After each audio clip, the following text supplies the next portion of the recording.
Alright, well, my name's Talmadge Smedley. This is the first time I've made one of these videos.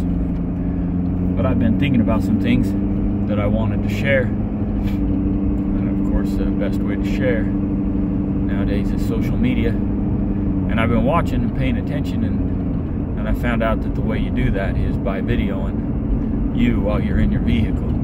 Preferably while you're driving somewhere. So, that's what I'm doing. Driving to work, I'm going to share a couple thoughts. So I make my living training dogs and horses. That's what I've been doing for 20 some odd years now. And also I know a thing or two about teaching an animal to do something. But I watch some videos of people out there sharing their thoughts. A lot of times in their vehicle, while they're driving or while they're sitting still, either way. Doesn't seem to matter, but so they're sharing their thoughts and their ideas. And there's this deal going around out there in the dog community and the horse community, where we've decided that we want to, divide ourselves up into groups and then fight amongst ourselves, argue about whether we're a good trainer or not, the correct way to train versus the incorrect way to train, humane, inhumane, all these different ideas. There's those that are positive reinforcement only,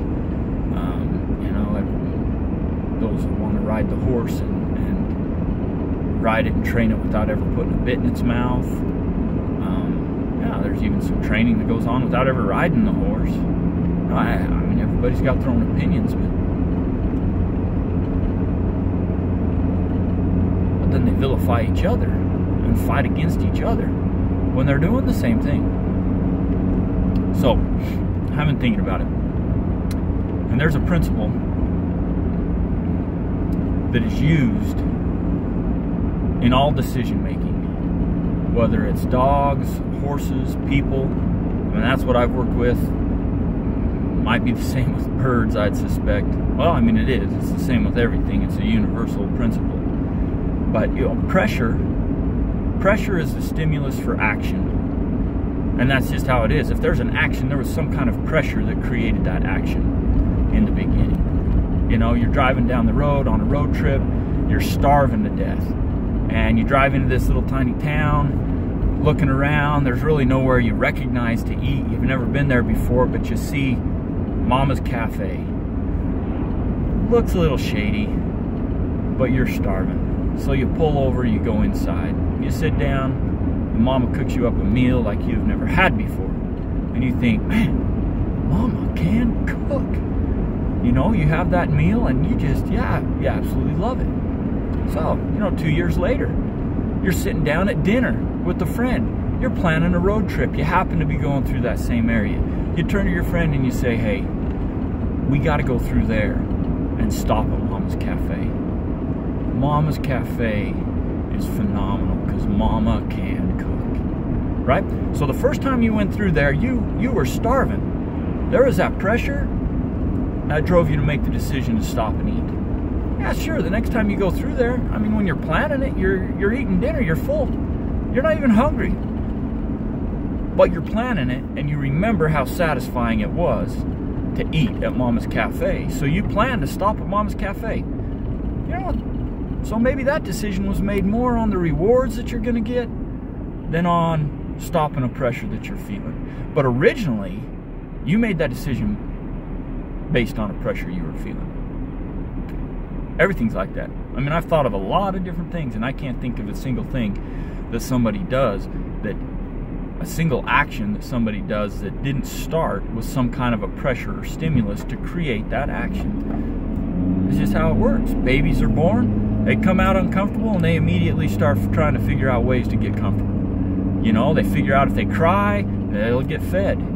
They feel uncomfortable, they cry, they get fed, they feel comfortable again. They start putting it together right from the beginning, but it's a pressure, and then the release of the pressure and the reward, and that creates our behaviors. So sooner or later, people, they eat, and they don't even feel hungry. I mean, they never stop eating long enough to feel hungry. Sometimes we eat just to soothe our emotions. We're upset, we're stressed. It doesn't have anything to do with hunger. It's just another pressure, and we think that if we eat, that'll help soothe that pressure. All right, so all actions come about that way. And that's the same thing with the animals. You know, when we're training animals, we're trying to work on either internal pressures, we call those drives. You know, they got internal drives that drive them. Some are very, you know, for dogs, some are very treat driven. Some are toy driven. You know, some have a ton of prey drive. We work off that prey drive to teach them how to do things that we're asking them to do. There's all kinds of different drives and pressures. Then we've come up with ways. We've come up with a little bit of leash pressure. We've come up with a little bit of electrical stimulation, you know, which everybody wants to get all excited about and think you're abusing the dog, which you are. If you turn it up high and you're just cooking the thing for no reason, okay, that's abuse. But at low stimulation levels, you can't even feel it. When I start to feel it, it's kind of a little tickle. Come on. You know, that's just another line of communication. It's a way to not have to have a leash on the dog to communicate. So, we won't go into that today, but we create some kind of a stimulus. When we get the action we desire, then we remove the stimulus and we reward. And everybody does it. Everybody does it. I don't care if you're feeding a treat. There's a stimulus, the dog wants the treat, you withhold the treat until you get the correct action, you feed it. It was pressure, it was the correct action, it was a release of the pressure, and it was a reward. I mean, everything's that way. So that's why I get confused as to why people fight amongst themselves and villainize each other. You know, every one of us loves our animals, or we wouldn't be doing it. We're out there training because we enjoy training. We enjoy the animals. So we all love the animals. We're all trying to train them. We're all trying to do the best job we can. And we're doing it with the tools that we've been taught. You know, the things that we've figured out or that somebody's shown us and taught us. So we're limited in our training according to what we've been exposed to, what we've been taught. But that doesn't make us a bad person. You know, that doesn't make us a bad trainer.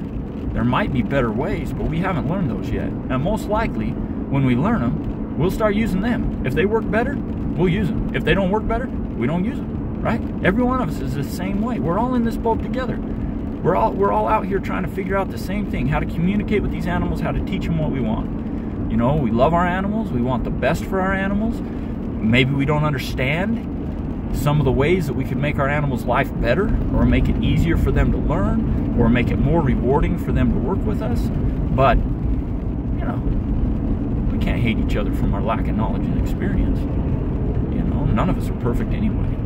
Some dogs are going to work good off of a treat. Some dogs work good off toy. Some dogs, they don't care about the toy and the treat because they want to go find the bird in the field. And, you know, that's a whole different deal. So I just think we got to be a lot kinder to each other. Spend less time fighting against each other, because there is an enemy out there. There are those that just think we shouldn't have animals at all. So, you know, I think that's the enemy, not each other. Just my thoughts. Talk to you guys later.